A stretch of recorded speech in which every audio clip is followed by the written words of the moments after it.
Dumayo kami ng sislingan sa may Saranay. Kaya tara, samahan nyo kami. Ako si Angeline, nag-aaral, nag-vlog at nagnenegosyo.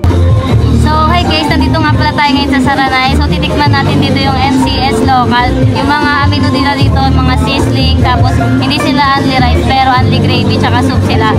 So, i-rate nga pala natin sila ng 1 to 10. Pinakamataas na rating 10. So, ayan, mamaya. Ito nga pala yung FB page nila guys, if ever na gusto nyo sila kontakin sa Facebook. Tapos ito yung address nila, Calvin Hardware, Saranay Road, Bagumbong, Caloocan City.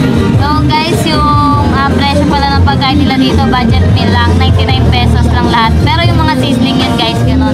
Only gravy, only soup. So, ayan, i-rate natin siya. Para may idea pala kayo guys kung ano yung orderin nyo. Yung in-order namin, sizzling sisig, sizzling pork barbecue, sizzling pork chop, sizzling T-bone, sizzling spare ribs, tapos yung bulalo with rice. Share ko na rin pala sa inyo itong sinabi ni Father Laura na parte ng buhay ang problema at ang Diyos ay nandyan para tulungan. Sabi nga nila, nasa Diyos ang awa, nasa tao ang gawa. Hindi ka aasenso kung hindi ka magbabanat ng buto. Sumunod lang tayo sa Diyos at we will be blessed.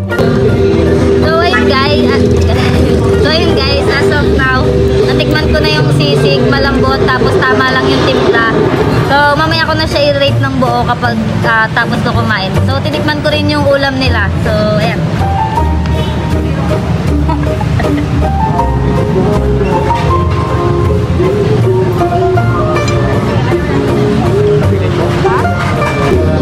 So ayun guys, na-order kami ng half rice lang. So pang half rice ko na to ngayon. Tapos ayan, halata naman na masarap yung pagkain kasi pawis na pawis ako ngayon.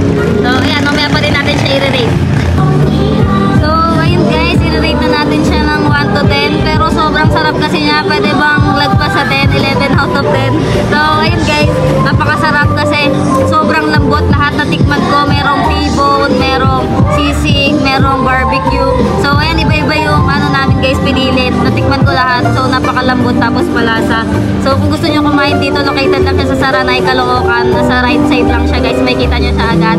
Pwede nyo siya i-waste guys. Tapos MCS local. So ayun guys, solid dito. Kumain din kayo dito, try nyo dito. So ayan, simot yung pagkain ko. So nare-recommend ko to sa inyo guys kasi 11 out of 10 yung rate ko dito. So legit yung sarap niya guys, totoo. Tapos na nga pala kami kumain dito guys, at 3 S lang ang masasabi ko. Solid, sulit, sarap. Grabe guys, try nyo na yan sa MCS Local. Located sa Saranay at pet lover din sila. Dito ko na rin para tatapusin tong vlog na to guys. Salamat sa panonood. Next vlog naman ulit. Bye! And don't forget to follow my social media accounts. Thank you!